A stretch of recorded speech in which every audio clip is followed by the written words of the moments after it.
Don't put me on the spot. So sodium It's in the back of my head from my chemistry degree. So sodium hydroxide and potassium hydroxide are just variations of lye. Lye, relaxers, isn't it? Ma'am. Okay. Speak like you love yourself. Think like you love yourself. Eat like you love yourself. And care for your natural hair like you love yourself.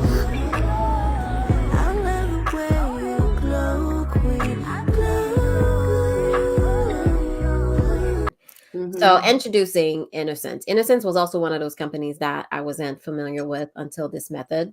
And they have a lot of different gels. They have a lot of different products that made it on the recommended list. There are shampoos, conditioners, as well as gels. And this particular one is very popular because it gives you a firm hold. It is said to be aloe and honey based, increased shine, flexibility, and strength with eucalyptus. So it says. We will see what the ingredients says though. And there it is. Potassium hydroxide. Do we know what potassium hydroxide is? It just sounds like some chemicals that shouldn't be in here. Do we know what sodium hydroxide is? Oh, yeah, we do. Oh, what is it? Don't put me on the spot. Sodium hydroxide in the back of my head from my chemistry degree. So sodium hydroxide and potassium hydroxide are just variations of lye. Lye, relaxers, isn't it? Ma'am. Okay. So these hydroxides and ammonium hydroxide also, but they are the main agent that relaxes hair. Okay? They're lye. Okay? So in soap making and certain formulations, using these hydroxides is cosmetic chemically okay because the hydroxide is evaporated out of the final formula, when soap making. This is what they tell us. And but when you use certain soaps, right, like black soaps, Castile soaps versus these regular bar soaps, you feel a difference in how they are on your skin, right? So, but this potassium hydroxide, this lye in a styling product that is going to be sitting on your hair for days at a time, not being rinsed off after it's done its breaking down work like the relaxer, not being rinsed off after it's cleansed the dirt and oil from your skin like a soap or even a shampoo. This is a gel with potassium hydroxide in the 1, 2, 3, 4, 5 ingredient. So I don't know if you remember in my video when I said there's products out there that they're calling themselves natural and they have these ingredients in there and they are breaking down the cuticle and they are scarring up your scalp and they are damaging your hair and they're doing horrible things to your health. This is one of them. Hey, in a styling product. Oh, detox, yes, but actually target the products that are toxic. And there are a lot of them calling themselves naturals, and they are loaded up with all these synthetic ingredients that are slowly drying out the hair.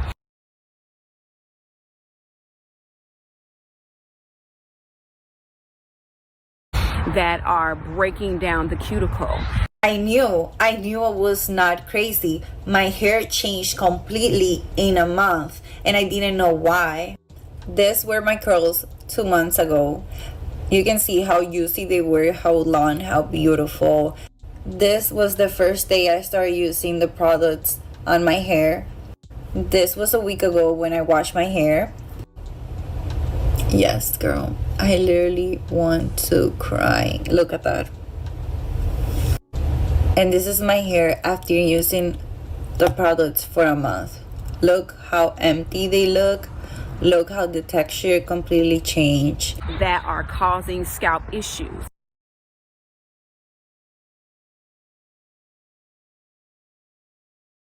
Changing the hair texture, that are contributing to health issues. Even taking medication, so I don't even know why I thought any of these things, right? So then I braided my hair again and left my hair alone. And again, I was oiling my scalp. I wash my hair once a week. Literally 2 weeks ago, I took my braids out. And when I took my braids out, here's a picture. I'm going to insert the picture of when I took my hair out and what happened. When I took my hair out, I looked at my hair and I was like, this is not my hair. My hair never used to look like this.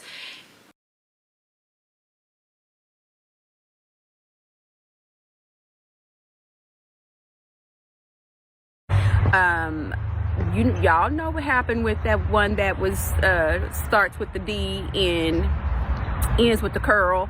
And those of us who've been in these natural hair streets for longer than a minute, we have seen this so many times before. Diva Curl, Cantu, Olaplex even, and now Miel. It's time for change. And a lot of these ingredients are linked to serious health problems like neurotoxicity, endocrine disruption, hormone issues, cancers, things that our Relax sisters are dealing with now after years on years on years of using the relaxer products. And if we're not careful, a lot of us are going to end up there too. This is one of them. Hey, in a styling product, like I said, I'd rather not see it in a shampoo or a soap, but the chemical reaction dictates such that the chemistry, depending on what other things are in it, that the hydroxides are dispersed. There's none left behind in the final product. I don't see any such chemicals to provide that reaction in this ingredient list, not to mention all the other products that use it. It is a pH adjuster. It's definitely a pH adjuster, but so is citric acid that comes from, citrus, so from oranges, from lemons, and it can be made synthetically too. So it is definitely a pH adjuster, but it's also the reason why some of our hair is getting eaten up in addition to some of that shampoo. This is in your hair. This is not being rinsed away for days. And then we're doing it over and over and over and over again. So remember when all that stuff was going on with starts with the D, ends with the curl.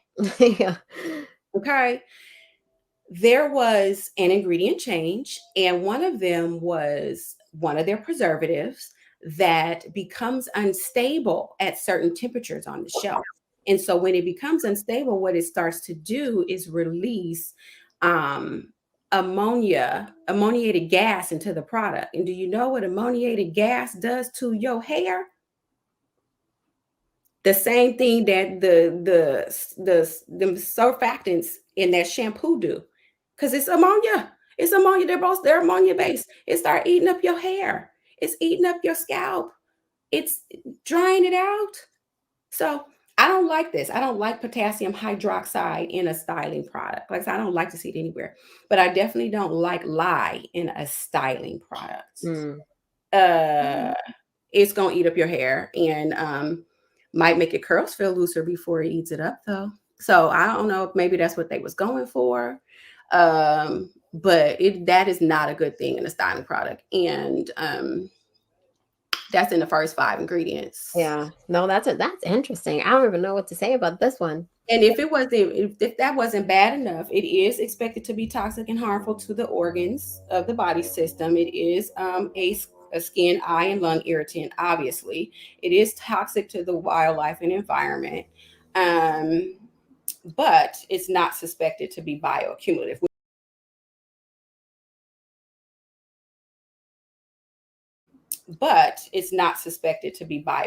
Which I find interesting because a lot of, relaxer lawsuits are flying around right now. So I don't even understand how they're saying it's not bioaccumulative, where all these folks are out here having all these issues this stuff has to accumulate in your tissue somewhere in order for it to form these issues of the womb and the body. And I mean, there's a lot of, if you think about Black women in general, a lot of us that used to relax our hair are dealing with a lot of fibroids, a lot of issues with our reproductive system. And you kind of wonder, where is it coming from? Is it linked? Where is it linked? What happened? How long did you have to use it for you to run into these issues? Right. And I think they will tell you anything to make it sound like it's fine. For example, I have ABC is me with a comment saying that she quickly looked into this, and potassium hydroxide in beauty products is recognized to be harmless in low concentrations. However, it can be an irritant in high concentration depending on the formulation. But I mean, if you're looking at the formulation, it's high up the list. So hello, that was where I'm going. Do you think fifth in the ingredient list is a low concentration? I don't. Like I said, I don't wish to see it there, period. And not in a styling product. This thing is not being rinsed away immediately. So and it's like being worked into the hair, like to set the hair into the wash and go. It's a lot of raking and finger detangling and all of that that's happening. So well, that's very interesting when it comes to this gel. And I think a lot of people don't like this one. They say that it's too, drying, or the cask is too hard.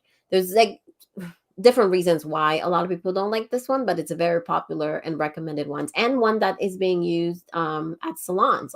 Stop whatever you're doing right now. You need to watch this and listen to this entire thing, especially if you're part of the natural hair community. This is my hair right before I started the Black Girl Curls No Oils and Butters method, aka 30-day hair detox, and getting cut it kinky curly cuts. But I guess now it's a rounded curly cut. I don't know. Let's continue. From their curated list, I was introduced to and used products from Innersense and AG Care. There were also other products used during this time. However, I used the Innersense products the most across its entire brand. And it's very important to note that these brands were heavily pushed through Black Girl Curls and Cut It Kinky. I seriously never knew of these brands prior to them. I'm also going to tell this story from a straight hair perspective just because you can see everything better that way. As you can see, whether my hair was silk pressed or just blown out, it looked really good. And during this time, my hair felt really healthy. You can see the shine is there. It was just doing what it was supposed to do. Now, fast forward, after using the method for a short period of time, as well as implementing those brands like Innersense, oh my gosh, my hair turned into something I didn't even recognize. I always joke and say it was tore up from the floor up, but child, it was destroyed from the roots on down. My belief is those products are not formulated for Afro-textured hair. The receipts don't lie. My hair shows every bit of depletion that those products failed to deliver, and I believe also took. You see, those products along with the method created a foundation for extreme dehydration and dryness for my hair. I just didn't realize that was the case because I was being told that I was just finally starting to see my true hair texture and just to deal with it. And to stop chasing a texture that I wasn't born with. Oh, and let's not even wake up how I developed scalp issues. And child, I even had to go see a dermatologist. So anywho, I finally stopped all the madness and I went back to using products that were truly rich in oils and butters and that were formulated for my hair texture. Then I big chopped and now boom, here we is. And oh my gosh, it's day and night different. I mean, there's no denying it or even trying to argue the point. But get this, even with all the damage that has been done and has been proven, it appears as though there are stylists out here still pushing and promoting the same methods and products. And I could be wrong, but it appears like there's whole events that are taking place that are being sponsored. One, for instance, is texture versus race. And I believe this most recent one had Innersense as a sponsor, and it's supposed to help bridge the gap between texture and race and create inclusivity across texture types. It also appears that they're using Black professional stylists to help bridge that gap, like Elise from Cut It Kinky, JC Dobson from Freshly Rooted Salon, and Brianna Bell, the curlologist, to push, the education to these individuals who want to be able to service clients that have Afro-textured hair. Now, I could be wrong, but all we got to do is continue to watch this video clip right here because I think it's telling a very interesting story that we might want to pay attention to out here in the natural hair community because, honey, look at those mannequins. Those aren't straight-haired folks that they're working on. And hey, JC, hey, girl, hey, we see you. And all while doing so, it appears they're pushing the Innersense brand. I don't know. To me, it seems like a money grab. It also seems very predatory towards the natural hair community, especially when we've already seen what's happened in the natural hair community when using the no oils and butters method, along with, I guess, rounded curly cuts now, and some of these products. What do y'all think? So I know I told y'all I was a retired master cosmetologist turned hair healer, but I don't think I ever had reason to mention that I used to be an educator and consultant for O to the Plex. So here I am, circa 2016, 2017, one of the early adopters, because color was my jam, y'all. Before I decided to get into my ingredient knowledge bag, do my research, and part ways with them. So the short end of it is, just like the stylist in the previous clip, more than just the client or the consumer's ignorance is being taken advantage of here. Ingredient knowledge, function, efficacy, health impacts is just not a part of any existing cosmetology, barbering, trichology even, curriculums anywhere in the United States. And so these stylists are heavily reliant on the brands and the manufacturer's claims for what they do. Most don't have the general knowledge to understand if that's true or not, or if they're safe. Which is why it's important for all of us to become educated and knowledgeable consumers, so that we know exactly what we're buying and are making informed decisions. So there's a plethora of information in my ebook. I highly recommend you get it, so that no matter what brand you're considering, you know exactly what you're buying. Thank y'all for watching, and I will see you on the next one.